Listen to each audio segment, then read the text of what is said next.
মঙ্গলকোটে টুলু মণ্ডলের আর এক আত্মীয়ের বাড়িতে পৌঁছলেন পুলিশ আধিকারিকরা। বীরভূমের পাথর সম্রাট মোহাম্মদ নাজিমুদ্দিন ওরফে টুলু মণ্ডলের আত্মীয়র বাড়িতে পুলিশ আধিকারিকরা যান। ইফাজুল হকের বাড়িতে তল্লাশি অভিযান চালানো হয়। ঘরের তালা ভেঙে তল্লাশি চালান পুলিশ আধিকারিকরা। ঘরের ভেতরে ট্রাঙ্ক ব্যাগ থাকলেও তা ছিল ফাঁকা।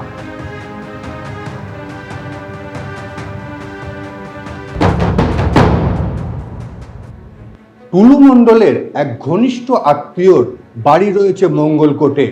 ইফাজুল হক, সেই ইফাজুল হকের বাড়িতে গতকাল রাতের বেলায় অর্থাৎ আজকে গভীর রাতে সেখানে পুলিশ আসে এবং এই যে ইফাজুলের যে ঘর রয়েছে সেই ঘরের দরজা আজ একেবারে যে তালা রয়েছে তা ভেঙে ভিতরে ঢোকে এবং এই ভিতরে ঢুকে সেখানে কিন্তু তল্লাশি চালায় পুলিশ এবং সেখানে একটি ট্যাঙ্ক রয়েছে। এই ট্যাঙ্কটি খোলে এবং দেখা যাচ্ছে এখানে একটি তালা, এই তালাটিও কিন্তু ভাঙা হয়েছে এবং এই ট্যাঙ্কটি খুলে দেখা হয়েছে, যদিও ট্যাঙ্কের মধ্যে কিছু পায়নি।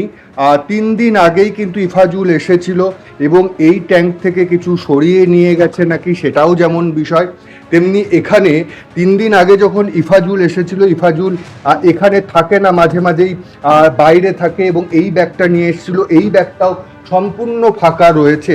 এইখানেই কিন্তু পুলিশকে সব থেকে বেশি ভাবাচ্ছে যে এই ধরনের বড় ট্যাঙ্ক, এই একটা ব্যাগ ইফাজুল নিয়ে এলো 3 দিন আগে তার মঙ্গলকোটের বাড়িতে, কিন্তু ব্যাগগুলো সম্পূর্ণ ফাঁকা। এই ব্যাগে যদি টাকা বা সোনা নাও থাকে তাহলে তো এই ব্যাগগুলোতে কাপড় চোপড় আর কিছু থাকার কথা, কিন্তু সেগুলো ফাঁকা কেন?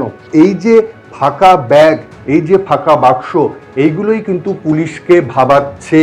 কারণ এর আগে ইফাজুলের এখানে কেন এলো, এই বাড়িতে 3 দিন আগে কেন ব্যাগ নিয়ে এলো, এগুলো যেমন ভাবাচ্ছে সেমনি ভাবাচ্ছে যে ব্যাগগুলো কেন ফাঁকা রয়েছে, সেখানে জামা কাপড় থেকে শুরু করে কোনো কিছু নেই কেন? তাহলে কি এই ব্যাগের মধ্যেই টুলু মণ্ডলের বিপুল যে টাকাটা রাখা ছিল এবং সেগুলো কি সরিয়ে দেওয়া হয়েছে? এই প্রশ্নের উত্তর কিন্তু খুঁজছে পুলিশ। রানা দাস, এবিপি আনন্দ, পূর্ব বর্ধমান। পুলিশ এসেছিলেন 12:15টায়। আমাদের এদিকে বারান্দার দিকে লাইট মারছিলেন আর এইদিকে আমার স্বামীকে ডাকছিলেন জানলা দিয়ে আমরা খুললাম, উঠেন আমি থানা থেকে এসেছি, দিবে যে চাবিটা বাদ ধরে যা খুলে দেন। চাবিটা আমার স্বামী দিলে দিবে যে আপনাকে খুলতে হবে না, আমাকে দেন, আমি চাবিটা খুলে দিই বাদ ধরে যান। তারপরে আমার এই ইফাজুলের ঘরে খুলছিল, দিশা ওদের ছবি তুললো, ভিডিও ক্যামেরা করছিল। ইফাজুল কি হঠাৎ করে প্রচুর পয়সা করেছিল? না, তা বলতে পারছি না, ওনাদের সাথে আমাদের সম্পর্ক নেই। আমরা আসেন, আমাদের সাথে রাগ কথাও নাই, কিছুই নাই। এবিপি আনন্দ, এগিয়ে থাকে, এগিয়ে রাখে।